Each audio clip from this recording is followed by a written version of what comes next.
You know, there are almost 200,000 hotels on this planet. So how does one of them become more than just a place to stay for the night? How does it become a true legend? It's a really high bar, but a few special places manage to achieve status that is way, way beyond 5 stars. And when I say legendary, I mean a level of luxury so totally over the top that a single guest could and did rack up a $90,000 room service bill. Seriously.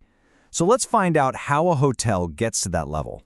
Today, we're checking into one of London's most iconic hotels, the Dorchester, or if you're in the know, you call it the Dorch.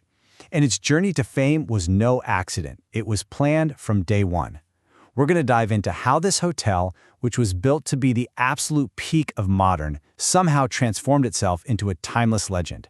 Okay, first, you have to get the scene. We're in Mayfair, on Park Lane, and that is one of the most exclusive, most expensive addresses in the entire world. This is the purple property on the Monopoly board, right? It's the absolute peak of elegance, where Ferraris are just part of the scenery and your neighbors are probably billionaires. Right from the get-go, the Dorchester wasn't supposed to fit in. It was built to make a huge statement. When it opened its doors back in 1931, the mission was simple: create one of the biggest, most cutting-edge hotels you could possibly imagine. And that meant, well, they had to break all the old rules. And here's the key thing to understand. Its big rivals, places like the Ritz and the Savoy, they were incredible, but they were all looking backward, to the Victorian and Edwardian eras. The Dorchester just completely rejected that. It was designed to look forward. It was modern, monumental, and built on the principles of a skyscraper, not an old-world palace. The man driving this whole vision was a construction tycoon named Sir Robert McAlpine, and he had the best nickname, Concrete Bob. He was famous for using this new wonder material, reinforced concrete, and he decided to make an absolutely massive gamble, to build the world's first ever hotel with it. And the scale of this was just mind-blowing for the time. They dug out 40,000 tons of earth just to build a massive basement for all the modern services. The structure itself was a giant steel birdcage, and it had this incredible soundproofing made from, and I'm not making this up, seaweed and cork. So how well did that seaweed and cork soundproofing actually work? Well, the master of suspense himself, Alfred Hitchcock, once joked that it was the perfect place to plan a murder because absolutely nobody would hear the screaming. But this modern marvel wasn't just for engineers to admire. Nope. It almost instantly became the absolute heartbeat of 1930s high society. This was the spot for the bright young things, for movie stars, and for the money men. The hotel sealed its reputation as the coolest place in town by poaching the era's most legendary bartender, Harry Craddock, from a rival. I mean, this guy was a god in the industry, and he created the signature cocktail just for the hotel, stirred for exactly 21 seconds to get it just right. And it wasn't just about the drinks. The ballroom was the place to be every single night. The Dorchester had the biggest, highest-paid dance bands in the world. They had their own chorus line called the Dorchester Girls, and you could just feel this buzz of glamour and hedonism in the air. It was where you went to really live it up. The 1930s were just this whirlwind of parties and progress, but as the decade came to an end, that whole world of glamour was about to be put to the most brutal test imaginable. When the Blitz began, London basically became an inferno. And you remember that revolutionary concrete construction that made the hotels so modern? Well, it turns out it also made it one of the safest buildings in the entire city. The Dorchester became, of all things, the world's most luxurious bomb shelter. So naturally, it became this sort of gilded fortress. It was where politicians and diplomats knew they'd be safe.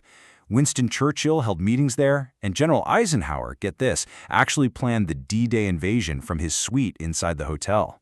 And all the while, as an act of pure defiance, they kept the parties going. This has to be one of my favorite stories. The house band got so used to the air raids that whenever bombs would fall close by, they'd stop whatever they were playing and launch right into the anvil chorus, letting the explosions literally become part of the percussion. What an incredible symbol of morale. After the war, a whole new generation of stars showed up. The hotel's reputation for both glamour and safety made it the absolute go-to for royalty and the biggest names from Hollywood. And they didn't just come to stay, They came to let loose. The hotel's connection to the royals has always been super strong. Back in 1947, Prince Philip had his bachelor party here. The story goes that after the official pictures were taken, his friends smashed the light bulbs, just to make sure no photographic evidence of any shenanigans could get out. And Hollywood royalty? Well, they were just as particular. Elizabeth Taylor, who honeymooned at the Dork 5 different times, once demanded to march down into the main kitchen to personally show the head chef her secret recipe for baked beans. It involved brown sugar and crushed potato chips, apparently. The staff also got really good at handling, let's call them volatile personalities. The one and only Judy Garland was always given a room on the first floor because, well, she had a reputation for being a bit unpredictable. After one particular incident, the staff got a calm call. Judy's in the flower bed. Luckily, it wasn't a long drop. Then, in 1953, for Queen Elizabeth's coronation, the hotel decided to create the most spectacular suite on Earth. They hired this famous theatrical designer, Oliver Massell, who took his inspiration from the Enchanted Forest in the ballet Sleeping Beauty to create something truly magical. And get this, back then, to stay in this jaw-dropping, silk-lined jewel box of a suite would have set you back a mere £50 a night. And today, yeah, that exact same suite starts at over £3,000 per night. It's the perfect snapshot of the hotel's whole journey, from a modern wonder to a priceless piece of living history. So, when you put it all together, the concrete frame, the wartime bravery, the celebrity gossip, it all adds up to something more. The hotel didn't just keep up with the times, it kind of created its own personal time warp. Which brings us right back to that big question. By being so radically new, so central to the stories of its time, and so dedicated to being one of a kind, the hotel that was built to be the very definition of modern actually achieved something much, much bigger. It became a legend that exists completely outside of time.